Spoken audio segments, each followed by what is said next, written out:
Because I'm on the 70 with 200. Yeah. Because I'll probably go down and push stuff on the text to make sure they're good enough, and then I'll come back here. We're gonna do laser cutters. Cameras are set. Great. Great. Yeah, just get some rendering on. Get wide camera. Thank you.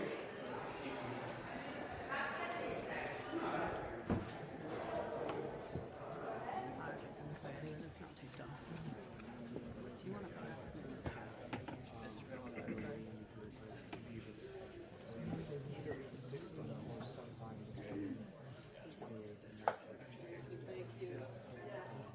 Ideally, honestly, pushing it all together, because the documentary is still like getting figured out.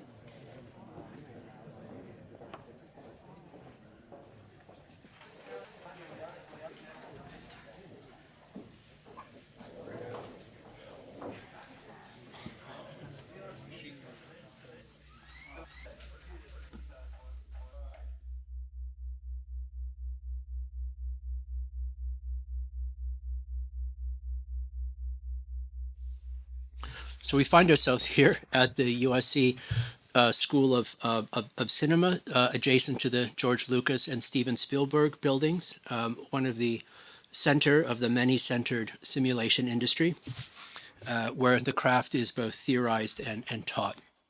So I'll begin with a acknowledgement of sorts that the talk you will see tonight understands itself to be training data for some future model about this present moment. In fact, everything you do today was training data for some future model of the past. For the Hawthorne Effect we call our shared reality. The present is a simulation of itself as the past. Put differently, moments in time have shadows, as do each of us. But what is a shadow, however? It's something perhaps both obvious and mysterious, likely one because the other. An object can be seen through the reflection of light, but this reflection is also a filtering, so that the light cannot reach whatever is on the other side of that object. This produces an artifact which can be interpreted as both a kind of subtractive absence and as a new kind of thing with significant but incomplete attachment to the original object, whose profile it resembles.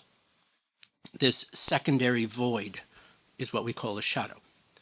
It tracks the object from which it seems to be projected, but also changes in shape and size in ways the original object cannot. At times, the shadow appears as a dark two-dimensional replica of the object, but if, for example, the source of light is closer to the ground plane, the shadow bends, and it elongates. In doing so, seems to take on a formal identity of its own, different from the object. Anyone who spent their childhood watching cartoons can at least half remember characters peeling off their own shadow, moving their shadow to a different spot, dancing a duet with their shadow, boxing with their shadow, and so on. The allegories at play here are less metaphysical than psychological. Generally, they are similar to the dilemmas posed by a mirror reflection in which self is recognized as an exterior object, and specifically, they play with the potential horrifying loss of self-control, or perhaps control over the external effects of one's own thoughts, emotions, and actions. To box with one's shadow is to be of two minds about something with existential consequences. To peel off one's shadow and fold it up into a suitcase, as a cartoon cat once did, is to decouple oneself from those consequences of agency, or at least to feel as though that agency has already decoupled.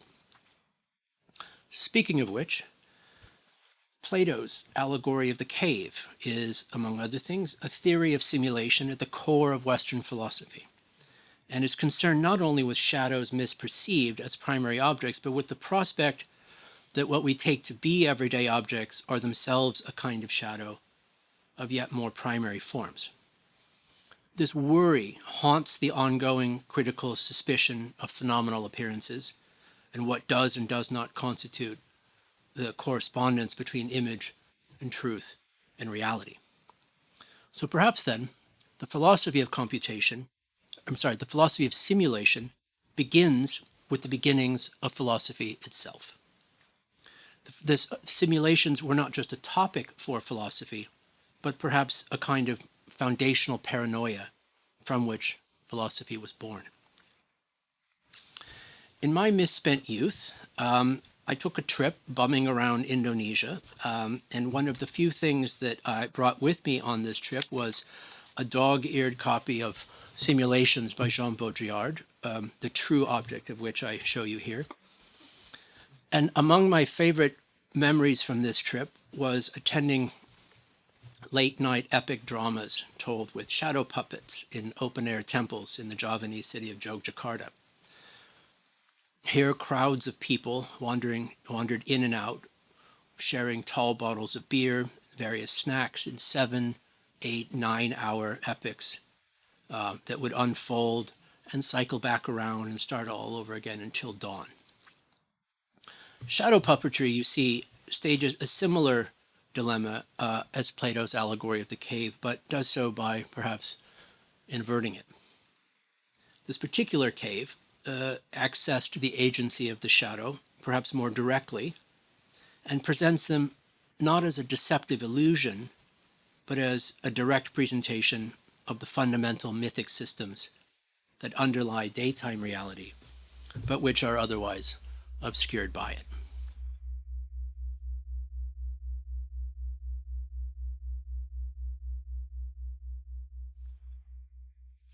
So, what about the here and now?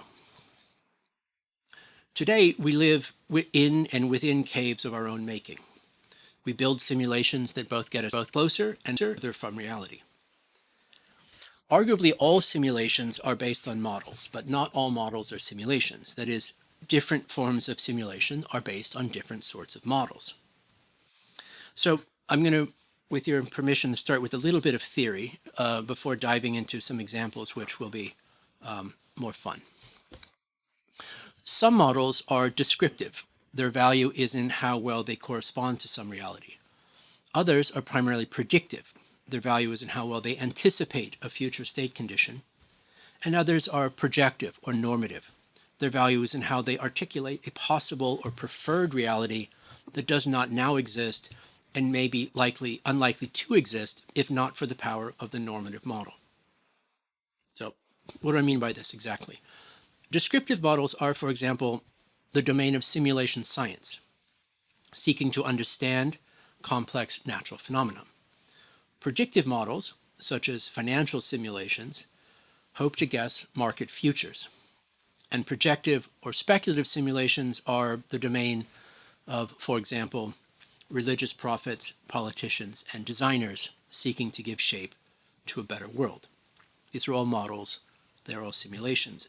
That said, it's not always clear what kind of simulation is at work. It can easily appear to be one when in reality it's another. What claims to be predictive may really be speculative. What claims to be speculative may really be just descriptive. Just ask Oedipus. A prophecy that at first seemed like a speculative simulation turned out to be a predictive simulation and then, tragically, a descriptive one. Setting aside the power of fate, arguably it was because he had received the prophecy that it came true. The simulation made itself more true because he acted through it. This is an important general principle of recursion, which I'll speak to in a moment. That is, different kinds of simulation are not only affected by what they simulate in different ways, but they also in turn affect what they simulate as well. Simulations such as these are not simply representations, they are technologies with feedback built in. This feedback is understandable then through two very important principles for any general theory of simulation. These are reflexivity and recursion. Recursive simulations are those that directly and automatically affect what they simulate. If there's a change in whatever reality is being simulated, this is automatically updated in the simulation. But if there's also a change in the simulation, this is automatically updated just automatically affects the simulated in some way, whether or not anyone means for it to happen or not. Donald Mackenzie famously described financial and economic models in this way, calling them an engine, not a camera. The computational acceleration of financial simulations and their pervasive deployment makes these feedback loops only more intense and complex. Simulations of the future come to structure action in the present by determining what is most likely and giving it a price. The simulation of the future comes true because it determines the present that later becomes the future. Insurance and prognosticative simulations of future risk, determining what to allow or disallow in the present, is but one example. Recursion can be direct or indirect. It can be a literal sensing, an actuation cycle, or an indirect negotiation of interpretation and response. The most nuances of these such are reflexive. They mobilize action to fulfill or prevent a future that is implied by a simulation. And to be sure, Moore's law only accelerated the resolution of simulations, the intricacy of the reflexive and recursive feedback loops, and the dizzying complexity of their interaction with one another. The simulations are, after all, simulating each other, predicting what each of them will predict about each other's predictions, and so on. I want to then now turn our attention to a kind of tour, if you like, through several kinds of simulations, or really several ways in which simulations are used, how each of us participates in them, and indeed how each of us thinks and experiences the world through them. I'll begin with how simulations, some simulations, allow us to know the reality of the universe. Scientific simulations not only do more than deceive us, they are arguably the essential mechanism by which otherwise inconceivable underlying realities are made available to thought. From the very, very small in the quantum realm to the very, very large in the astrocosmological realm, computational simulations are essential, not just as a tool, but as a way of thinking with models, a fundament of induction, deduction, and abduction. So far from hiding the reality from us, simulations are essential to how reality is disclosed at all. As Stephanie mentioned, Stanislaw Lem makes the distinction between instrumental and existential technologies. The former affect the world simply by what they do functionally. The latter, however, such as a telescope or a microscope, when used properly, not only let you see the world at different scales, they change how you understand how the world works.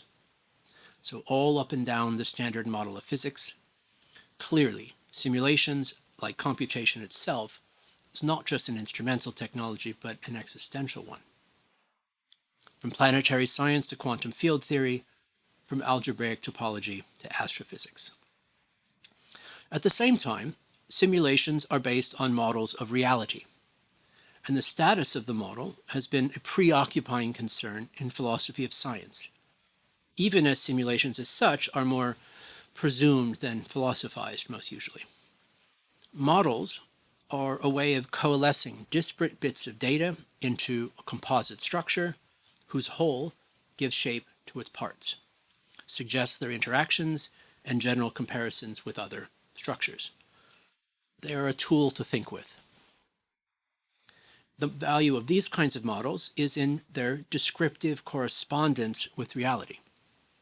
But this correspondence is determined by their predictive values, at least in the scientific context. If a scientific simulation can predict a phenomenon, its descriptive quality is implied. A model is also, by definition, a radical reduction in the variables, like a map reduces a territory. A geocentric or heliocentric model of the solar system, for example, can be constructed with styrofoam balls, but one is definitely less wrong than the other. Both, however, are infinitely less complex than what they model. This is especially important when the simulated is as complex as the universe itself. Astrophysics is based almost entirely on computational simulations of phenomena that are produced by difficult to observe data, that are assembled into computationally expensive models, and which ultimately provide for degrees of confident predictability about astronomic realities that situate us all. For example, basically all of the exoplanets that we know of, or planets outside of our solar system, have been discovered since the fall of the Berlin Wall. As anthropologist Lisa Masseri chronicled, the science of exoplanets is based on constructing model simulations from heterogeneous bits of data, and for the scientists of understanding what exoplanets are like through imagining them as places which are mental simulations of planets many light years away.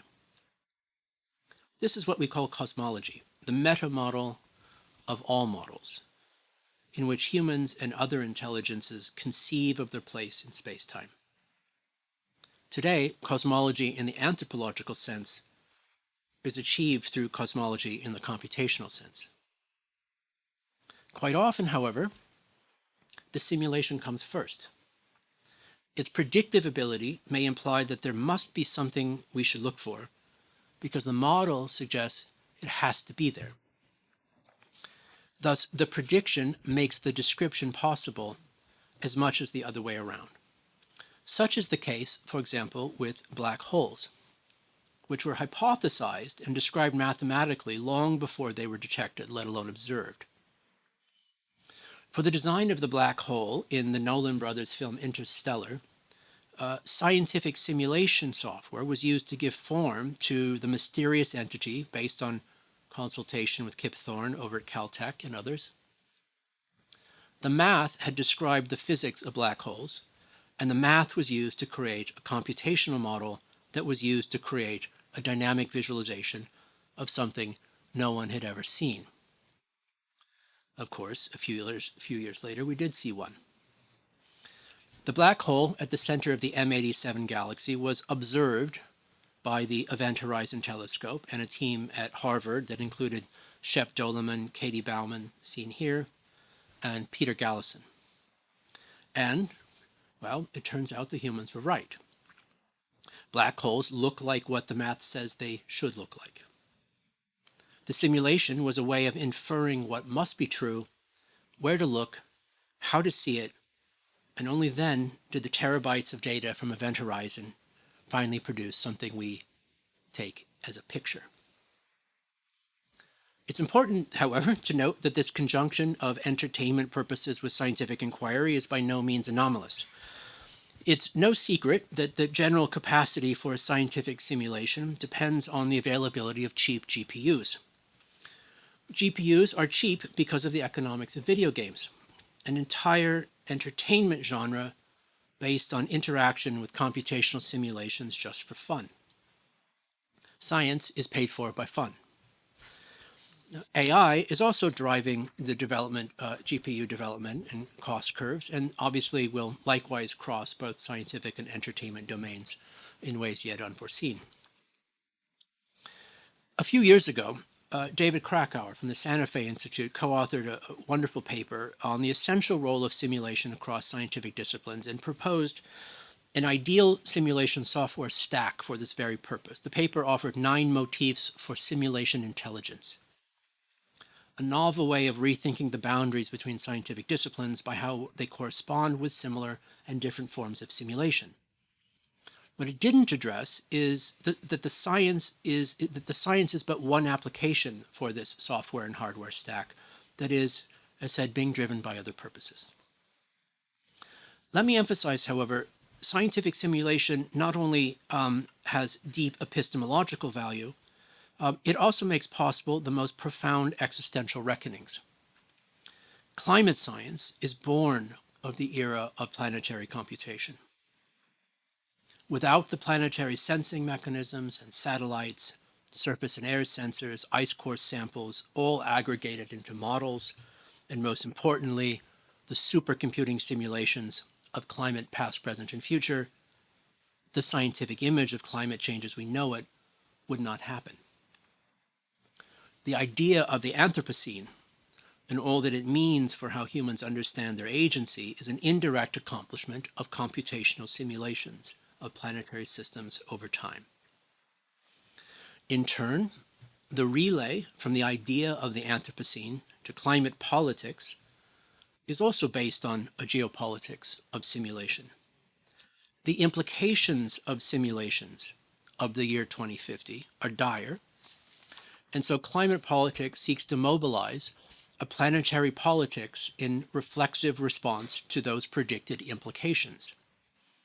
That politics is recursive.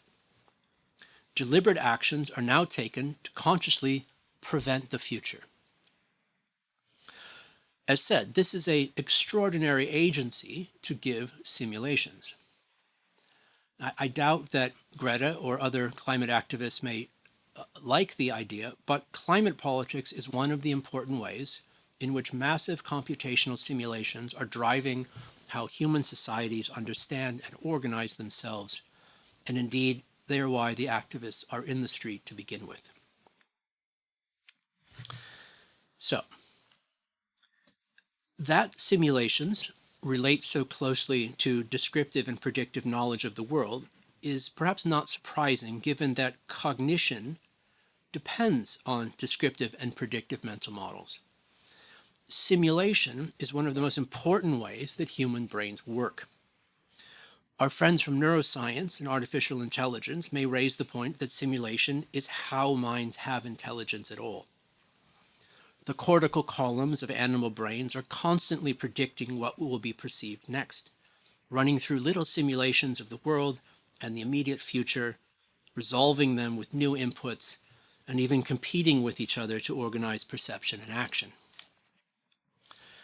Different versions of this general understanding largely converge on the point. Carl Friston's free energy principle depends on the reconciliation of anticipated and actual perception. Jeff Hawkins refers to the recursive feedback between mental models, new perceived novelties, and how they update background simulations we use to navigate environments. Computational neuroscience would agree that the basic process occurs not only at the relatively abstract level of cognition, but even at the level of individual neurons.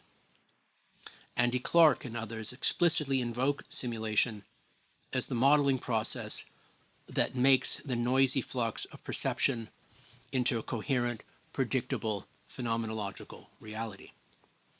Douglas Hofstadter says, yes, you are a loop, meaning this model test feedback cycle is it's not just something that intelligence does, it's how intelligence works. The same should be said for collective intelligence as well. Humans' gigantic prefrontal cortex allows for and is the evolutionary outcome of linguistic and strategic cooperation. This allows us to share and communicate counterfactual, speculative, hypothetical scenarios and to coordinate actions to realize or prevent them. Everything from hunting in groups to building spaceships depends on projective simulation at the individual and collective level. And at the end of the day, literally, we drift away from that coherent perceived reality into the deeply personal world of sleep. Arguably, dreams are another kind of essential simulation, necessary for all animals. For humans, 1 hour of unconscious processing of reality for every 2 hours of waking life is necessary. Every night you lay prone, frozen, unconscious, lost in a virtual world where mental simulations dance with themselves. Perfectly normal. Given that simulation is so essential to thought and to individual and collective intelligence, and that this intelligence manifests in the technological artificialization of the world, it's perhaps to be expected that we would eventually make artificialized intelligences based on this very same capacity.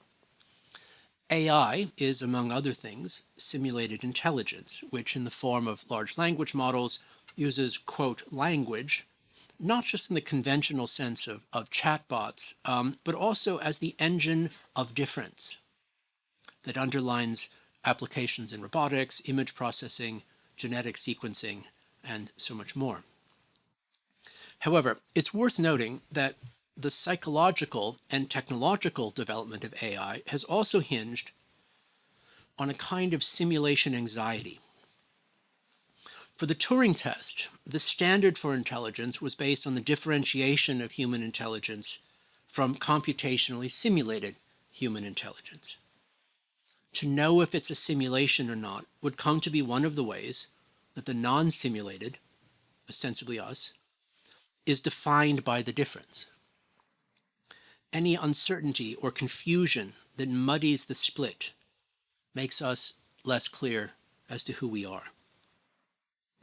This is perhaps a psychological version of model collapse, the process by which large AI models trained on the output of other models begin to fold in on themselves and spit out nonsense, not unlike humans undergoing a self-recursive nervous breakdown. Finally, this introduces a weird kind of simulation politics, whereby the goal is to redirect a model that governs the world by feeding it deliberately contrived data, thereby bending its perception of the real. Data poisoning is one way to do this, by making original human culture illegible or garbled. But so is flooding the model with fictionalized data that gives the AI a distorted sense of the world that is to the advantage of the actors. If you want the big model simulation to think that something is real or not real, organize Potemkin data that makes it seem so. If you want the simulation to think there's a lot of traffic, walk across the street over and over. Show up at a favorite spot every day if you want the simulation to think that it's popular. This, I think, is the future of politics as gamified recursive simulation. People contesting the meta model of society by doing the things they think will make the model correspond with the reality they prefer.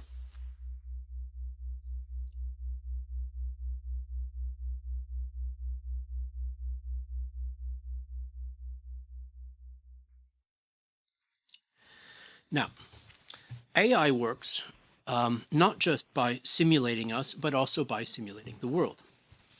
AI such as driverless cars are trained in what are called toy world simulations, where they can explore more freely, bumping into walls, until they, like us, learn the best ways to perceive, model, and predict the real world. Toy worlds are where some AIs learn to navigate the real world by navigating focused, reductive simulations of its contours. But these are not always closed. For AIs, the boundaries between a simulated world built of data and the real world perceivable as data are not always clear. For those training AIs to support physical actions in the physical world, this fuzziness can be leveraged. In simulated worlds, time can be speeded up. Multiple generations and iterations can spawn in an instant. These toy worlds serve as a bounded domain of constrained information exchange and interaction between otherwise unlike and incompatible things and actions. The sim to real passage occurs not only in terms of specific learned expertise, but also through the virtual physical hybridization of direct inputs and outputs, for example. AIs interacting with blends of both real and virtual contexts and collaborators at the same time define this space. The AI's world is a simulation of ours, but one that we can as well interact with. For the AIs, our world is part of the omni-simulation that it simply calls reality. So, we've now moved further away from simulations as providing augmented cognitive access to physical reality and closer to simulation as constructed, fictional, synthetic experience. In some respect, the same principles of simulation hold. They're built with the same software and for the same humans, after all. But in other respects, their purpose, their relation to the world, to grounded knowledge, to subjectivity and agency are completely different, as is their relation to the real. Virtual environments can refer to virtual and augmented reality, in which a user is immersed in a digitally constructed synthetic world, and also to physical built environments, which are proxies for other real places, where one is a test site for the other. In turn, it's not always so clear to everyone involved that they're even in a simulation. Sometimes some people know, but others don't, and sometimes no one's really sure. So let me take these one at a time. I would argue that VR is a particular kind of toy world, more than the inverse. That is, toy worlds are not just for AIs, but for people too. VR is a kind of digital twin for experience itself. And as said, if scientific simulation allows access to ground truth through computational abstraction, then does VR free experience from ground truth? Through VR and video games, simulations have become a mass consumer content platform, providing immersive experiences for communication, gaming, exercise, and just sitting there zen-like as virtual whales swim overhead, as well as expert domains such as collaborative laboratory science and 4D data visualization. In theory, this means new kinds of creative expressions and experiences. One can place an audience or user in a place to construct or demonstrate a world that can now place an audience in a body of a character, and doing so, the continuity of immersive space means they lose the ability to steer attention through cuts, shots, and angles. We ask, does narrative give way to a form of storytelling that is more procedural, full of nested tasks and contingencies instead of discrete events? What then are the limits of the kinds of experience that can be virtualized? Especially since experience is not exclusively human, but shared by many other forms of intelligent life. And yet, even as it presents design realities, VR may offer new insights into the real, informing philosophy of mind, the neuroscience of perception, perhaps also necessitating a refactoring of art history, and mind are reconceived and reconciled. So one question we might ask, we ask as a prompt, is when VR becomes more pervasive, what will we call this reality? What do we call non-virtual reality? Baseline reality? I think this is actually the best candidate. The latter making the virtual the referent against which the real is defined. How this leads us closer or further from the real is an open question, and suggests different relations between illusion and reality, not unlike the difference between Plato's cave and Wyon Kulit shadow play. Let me give you then a few examples of what I mean. A project that some students spun out of my old lab at UC San Diego was a company called Nanome, which makes now very successful virtual reality software for advanced molecular visualization, modeling, simulation, and design. Their customers include all the major drug discovery players, as well as many synthetic biology companies. Here, the physical reality of protein binding to molecules is perceptually accessible through 3D models with new tactile dimension. However, sometimes, as we well know, simulation is meant to be an illusion.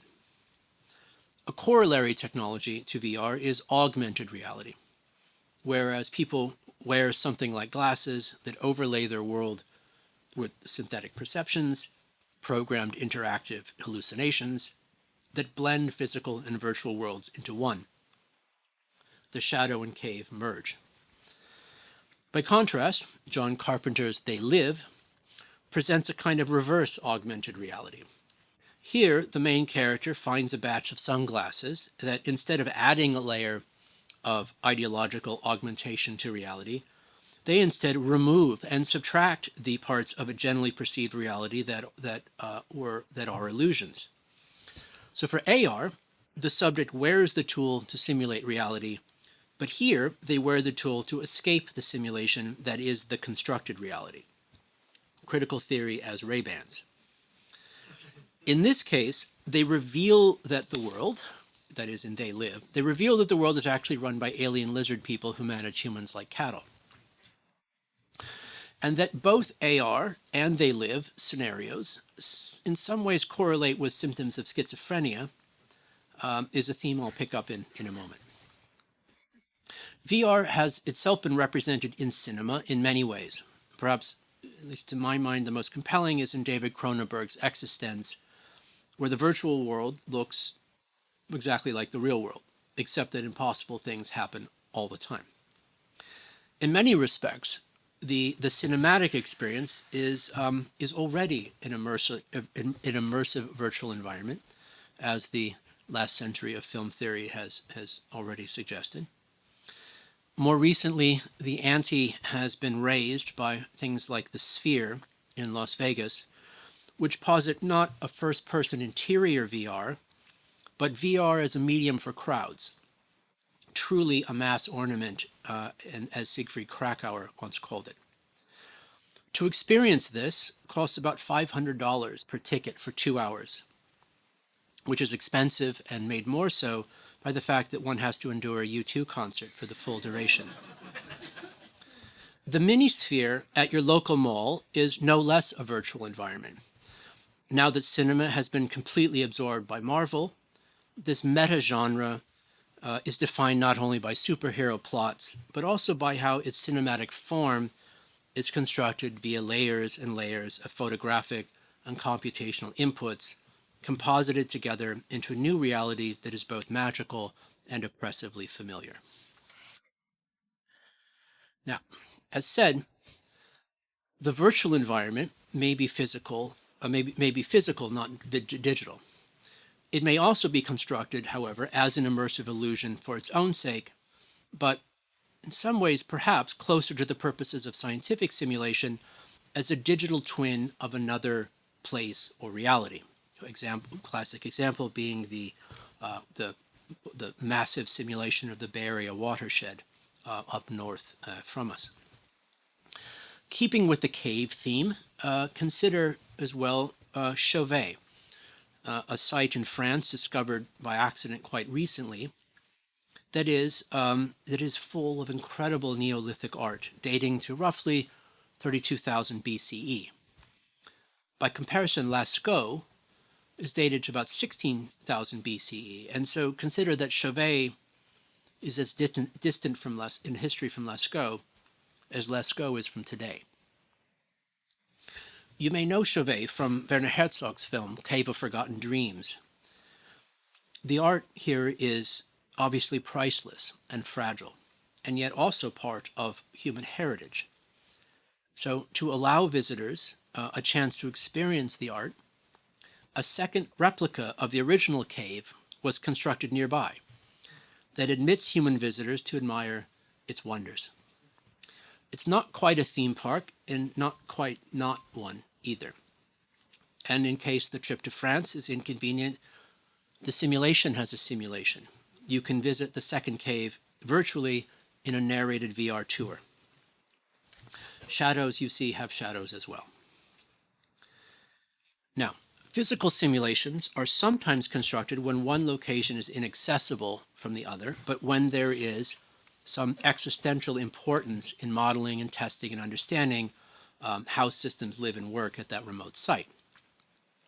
Space exploration has been a driving force in the design of simulations such as these, where a simulation on Earth is a proxy for a place out there, or a test out there is a proxy for something important down here. You may be familiar with Biosphere 2, the ill-fated attempt to build a sealed virtual human society meant to simulate a future such society on another astronomic body. As NASA has shown, it's better to optimize a terrestrial simulation before sending humans out of the atmospheric epidermis. This simulation, however, was not run by NASA, but rather by a very 1970s theater collective led by deeply untrained charismatic leaders, who did not account for the inevitable invasion of ants and cockroaches and ultimate virtual famine. Arguably, Biosphere 2 was less a failed simulation of a successful moon colony than a perfect simulation of how certain utopian ideas about closed-loop microsocieties lead to implosion. By the way, Biosphere 2 is now run by Arizona State University. They hosted an art show recently where I was invited to submit a work. Half seriously, I provided the idea of a miniature biosphere inside of the biosphere, a simulation of the simulation. They were not amused, but the piece was included.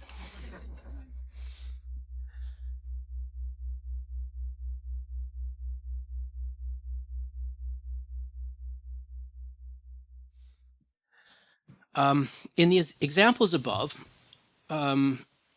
all of the participants, one assumes, understood that they were in a simulation.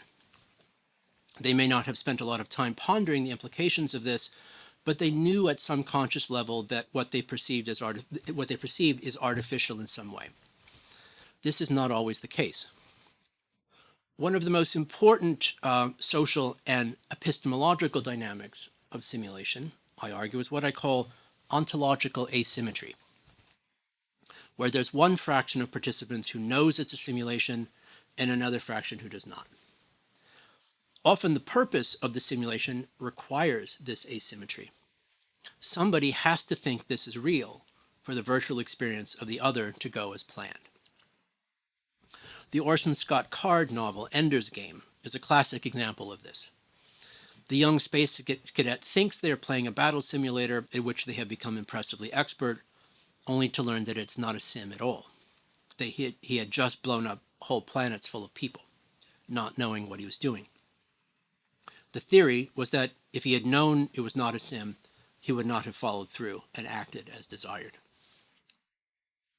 Perhaps the goal of fooling the protagonist of the simulation is not always to coerce them to do something specific, but to put them in a frame of mind where their desires can wander naturally.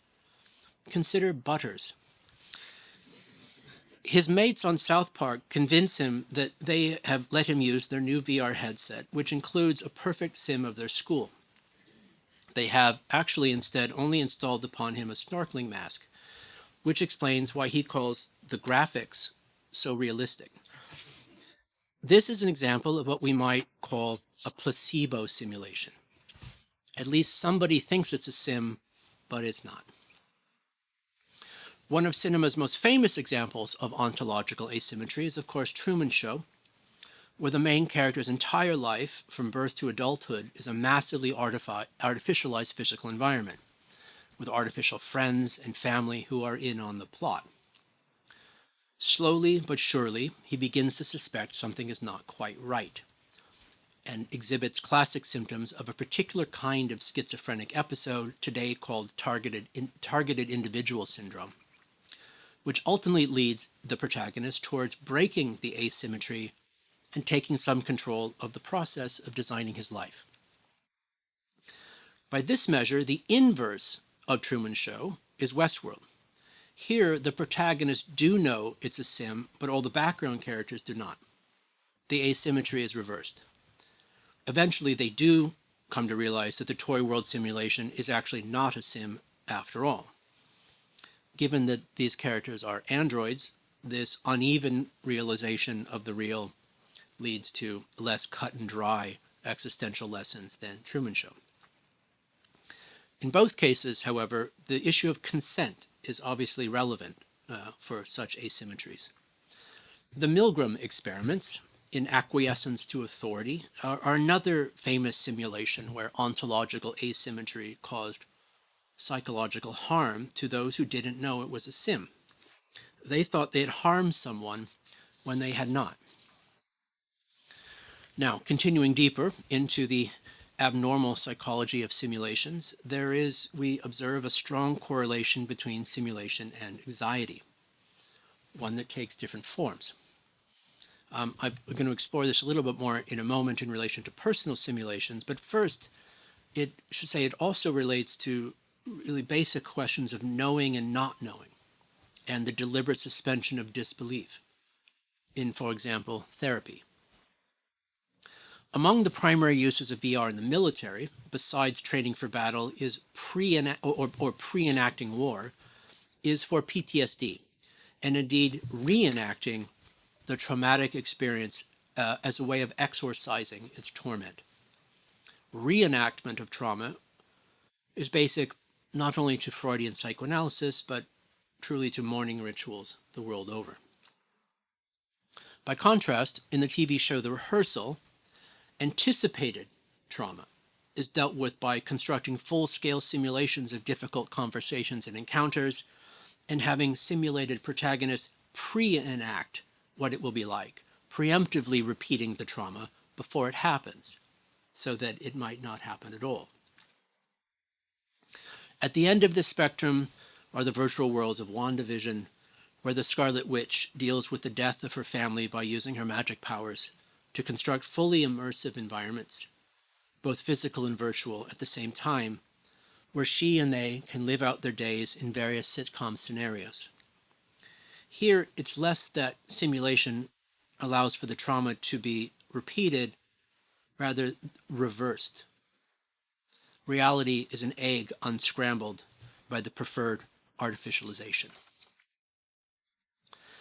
Now, shifting gears a little bit, out of the dynamics of consensual and non-consensual illusion, this theory of simulations would also apply to questions of politics and governance, where the distance between consensual and non-consensual illusion is not always so vast.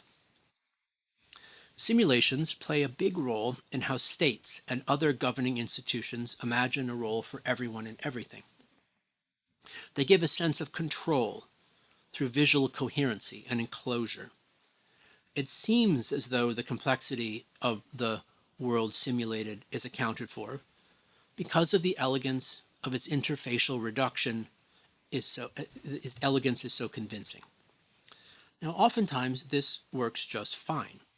You don't always want or need a scientific precision in modeling social systems. It depends on what kind of simulation it is, descriptive, predictive, or projective. In many cases, what's needed most is that the representation of coherency as an institutional rhetoric is successful. Speaking of which, one of the most essential techniques of organizational futurism, especially during the Cold War, was and remains scenario planning, a form of official, institutionalized reflexive simulation of potential political and military realities. Back in the day, as wielded by Rand Corporation, Herman Kahn, Pierre Vac, and others, scenarios were one of the key ways that governments and corporations and militaries would model not the determinate future, but the contingent space of possible futures, rendered for executive consideration in the form of just so science fiction stories, often told with non-fiction rhetorics. They could be called recursive, also in the sense that the indeterminacy was based on the understanding that that following the simulation to its logical conclusion itself causes the particular future to happen, rather than merely predicts it. In this sense, they are proactive and normative, implicitly recommending the manifestation or prevention of a given scenario. This delicate contingency also provoked the curiosity of people like John Cage to link their esoteric interest in chance with the composition of artworks based on similar scenario techniques. And people like Vac, and for people like Vac, this overlap between the technocrats and the mystics was quite strong. Now, the relation between politics and simulation is not merely one of futurism. It is also with the emergence of planetary computation, a real-time medium for the maintenance and gamesmanship of adversarial relations. As the world has grown increasingly interconnected, effective governance has become contingent on complex simulations of global systems. These simulations serve not only as a tool for human sense-making, but as algorithms for creating policy, distributing resources, and managing trade-offs. Simultaneously, the deployment of Earth observation satellites has enabled the collection of, for example, diverse continuous data streams to power these simulations, while remote sensing has made it possible to comprehend the Earth as a miniaturized planetary system. In doing so, they have also leveraged the potential of those same simulations for economic and geopolitical influence. In the competition for accurate simulations, various counter-simulation techniques arise to distort and degrade the simulations of other actors. Behavior is hidden behind camouflage, sensors are jammed, decoys distract attention, while misinformation proliferates. While the inflections of these can be vastly different among various actors, the stakes are all ultimately about governance and sovereignty. Whoever is able to maintain accurate pictures of reality, and who can act on those pictures, and who can distort the simulations of other actors to their own advantage, maintains the position of prestige. Now, there's also, must be said, no way to properly summarize the politics of simulation without also speaking of its role in political violence. Allow me to introduce Fort Irwin, in the desert east of Los Angeles, a simulated Middle Eastern city in which the U.S. military trains for, among other things, simulated communication with confusing local merchants, and ultimately full-scale urban combat complete with extremely loud and real explosions. Other simulations are constructed not in anticipation of violence, but after the fact. They seek to recreate, reconstruct, or reenact the violence, and do so for intricately different purposes. Forensic architecture is a group associated with Israeli, now British, architect Eyal Weizman, deploys all the tools and tricks of architectural modeling and visualization to the reconstructed simulation of purported crimes of the state. The practice tries to strike a balance between art and law.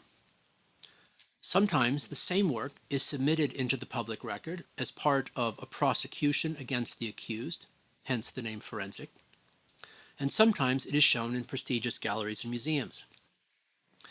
The ending of each of their case studies is always the same. The bad guys are guilty. This underscores the fluidity by which simulations slide between domains. Not only are facts posed as fictions, but fictions are a way of deciding the real. These two forms, scenario planning and forensic architecture, use narrative and projection in different ways. Scenario planning, we might say, is a narrative prediction that becomes normative by its implementation. Forensic architecture, by comparison, is a descriptive simulation of causal processes that becomes normative through narrative and rhetorical advocacy. However, the relation between simulation and political violence is not always so simple. Consider two of, to my mind, the most extraordinary films of the past century: Gio Pontecorvo's Battle of Algiers of 1966 and Joshua Oppenheimer's Act of Killing of 2012. Another, perhaps a whole nother lecture is due here to suffice, but recall that Battle of Algiers was made just a few years after the Algerian independence, and a film that recounts the rise of the FLN as a revolutionary force and the French response. The film starred Saadi Youssef, one of the actual FLN leaders, playing himself. Street battle scenes were recreated and shot newsreel style, often in the exact same location in which they had taken place. American releases of the film began with a disclaimer insisting that not 1 foot of newsreel or documentary footage was used. The film as model worked in at least two temporal directions. Battle of Algiers simulated the violence of the previous years, but also served as a model for future revolutionary action, and was even screened at the Pentagon after 9/11 as a way to understand insurgency in the Islamic world. Whereas forensic architecture's simulations are geared towards preventing future similar events, Battle of Algiers was more of a hyperstitional template, though history has a way of reversing these. So we began in Indonesia, and we return there now momentarily. The act of killing also recounts post-colonial revolutionary violence during the Cold War era, but this time from the right. It's a surreal, chilling retelling of the mass killings in Indonesia of upwards of 1 million suspected communists that took place during the same period in which Battle of Algiers was shot and released. And instead of simulating the events ex post facto as a way to celebrate the bravery of the fighters or to identify the guilty parties, this film cast the now aged perpetrators in the role of their younger selves, perhaps a bit like Sadi Youssef, within elaborately theatrical recreations of their own murderous acts. Here, the simulation is closer to the repetition of trauma. But in this case, that trauma itself is also itself asymmetrical.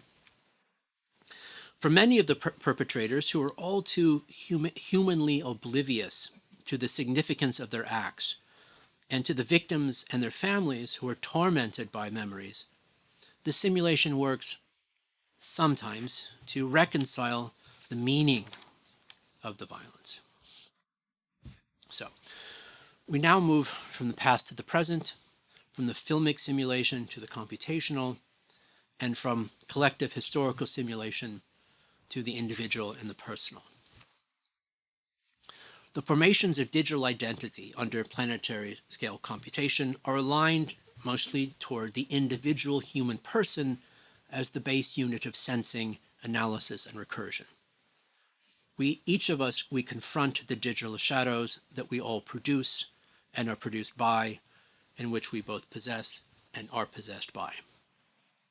These shadows emerge through processes of doubling and tripling, reflection, opacity, transparency, individuation, massification, desire, control, erasing and staging and framing and deframing all at once. We have no choice, really, but to approach them with trepidation and fascination and curiosity, dismay, and satire all at once. That is to say, the politics of simulation can also be very personal. As you pass through the security gateway, perhaps at an airport, what is under inspection is not only your physical person, but also trace digital personas linked to you, but which live in a near-distant shadow city called the cloud. If the man in the uniform lets you pass, it's because a decision was made according to risk models on those silhouettes, of which your physical person is a reflection. Your ears may burn as the infrastructure whispers about your doubles, but it's not just you in play. The profile as shadow is a product bought and sold.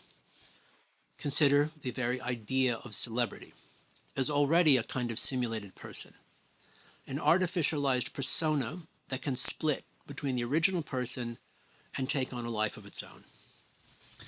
This can cause psychological stress, and this also, however, can be monetized. In 1971, Stanislaw Lem's Futurological Congress imagined a future in which Hollywood films would be populated solely with licensed synthetic doubles of actors. In 1974, Rem Koolhaas and Renee Daalder wrote an unfilmed screenplay called Hollywood Tower that was based on pretty much the same premise. In 1975, as Lou Reed was touring Australia, deeply annoyed with his interviewer, announced that there were in fact actually 5 Lou Reeds that were going on tour, like the Drifters in the old days, he says. Now, more recently, Moore's Law has allied Lou Reed's prophecy of full celebrity simulation to become somewhat more advanced. Consider the geriatric rock band Kiss, who have officially now finally retired, but recently announced that their digital avatars will be going on tour in their stead. Or the perennial French presidential candidate, Jean-Luc Mélenchon, who mildly impressed the crowd by appearing in person in Lyon, while also Tupac as a Tupac-style hologram in Paris at the same time. Now, obviously, the actors and writers strike most recently put Hollywood on pause, while an entire industry organized around the mass production of digital personas wrestled with the macroeconomic shift in labor power from those who create training data to those who create models. Everywhere, however, there are ghost cities populated by legions of mimetic personas crackling within our nearby data centers, even as the surrounding landscapes are largely unpopulated by human beings. Any such may be home to hundreds of millions of shadows, but only a few dozen workers. The ratio is, I think, a sign of things to come. It's a post-human urbanism in practice, but not always in theory. That is, even as shadow cities came to be the predominant urban form of the last decades, the progress largely went ignored in architectural schools in the first decades of the century, when increasingly fantastic accommodations for human clients took precedence. This does not mean, however, that shadow cities are actually virtual. To the contrary, the sprawling distribution of factories and ports and container sorting centers, freight airports, as well as the networks of thirsty data centers, comprises a discontiguous megacity for objects and shadows. To imagine it as numinous is an illusion. There is a there, but this there is not right here. When you and I chat and post to one another, I'm in one place, you in another. We may even be in the same city at the same time, but the conversational point of contact between my persona and yours is literally and physically located in a shadow city where neither of us live. To converse, we draw upon shadows and speak to one another through them as masks, carving links between human zones and shadow cities. We sew threads between one another and between places, and in doing so contribute more texture to the model simulations that mediate these circuits, sprawling and interlocking and incommensurate.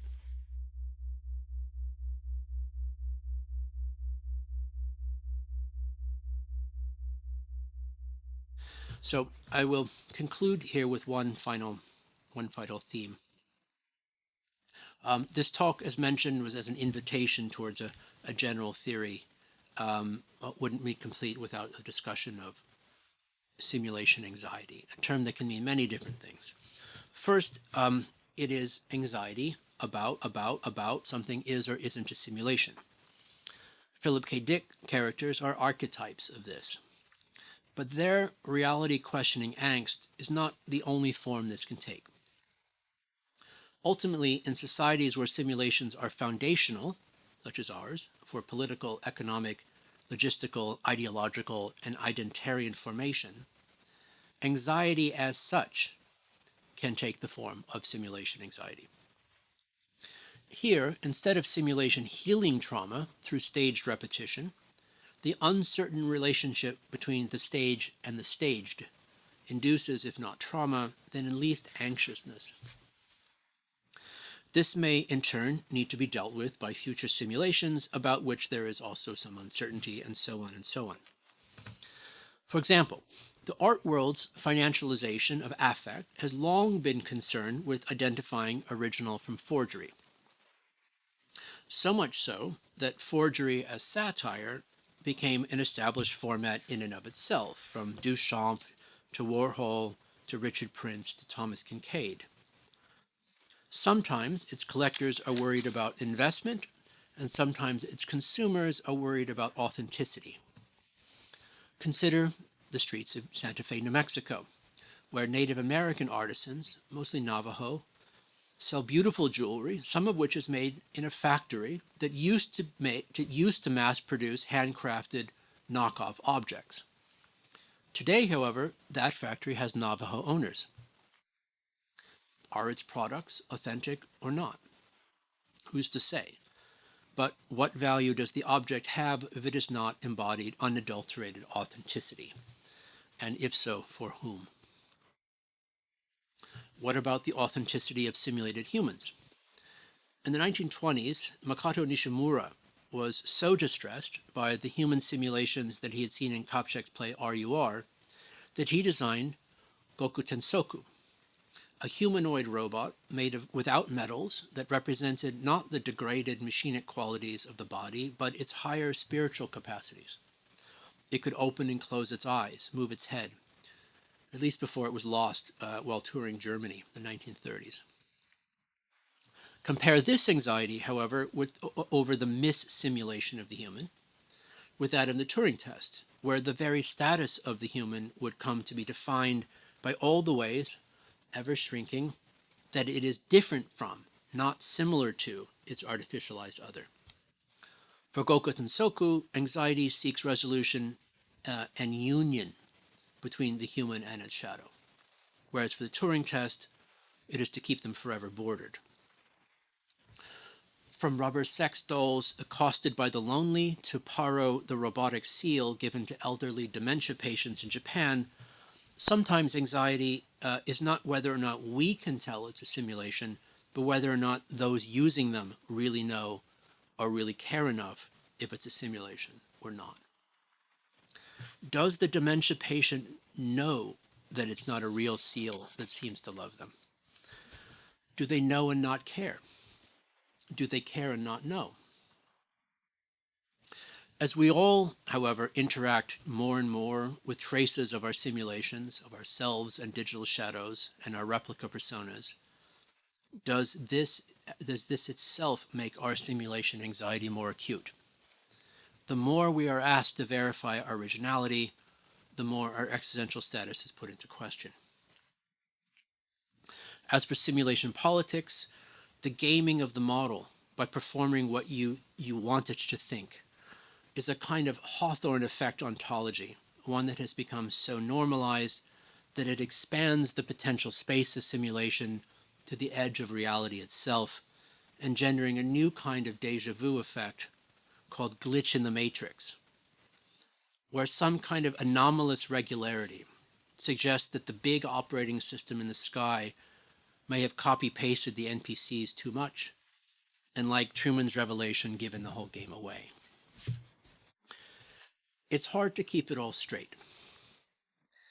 Now, as for simulation anxieties like, for example, the moon landing, seen here as a simulation of a simulation in the film Capricorn 1, in which the moon is played by Mars and Neil Armstrong by O.J. Simpson, we should remember that as the most watched television show broadcast in history up to that point, the moon landing was shown on the largest American network, CBS News, as a simulation. It said so right on the screen, but as all of those people's memories of the landing and of the broadcast started to fade over the years, a kind of inside-out Mandela effect may have taken hold. People half remembering the simulation they really did see as a simulation they didn't see. So I hope that I have provided some good training data. I'll offer just a few quick closing thoughts before we depart for the lobby. If our era is one, in fact, defined by simulations, one piece of evidence for this may be the fact that we use simulations for so many different important things, and yet simulations as such are not so widely recognized and acknowledged and discussed, but rather taken very much for granted. The fish does not bother to theorize water. But if we were to take them more seriously and be more reflexive about how we use reflexive simulations, for example, this would, as I hope is clear, mean that we would be thinking about how we are thinking, which may be the basis of some deliberate reorientation of our own purpose.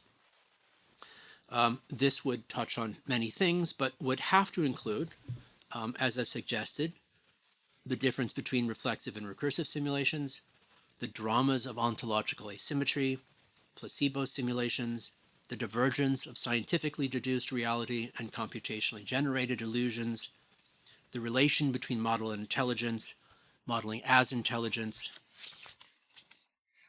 intelligence as predictive modeling, and of course, the addictive microtraumas of simulation anxiety.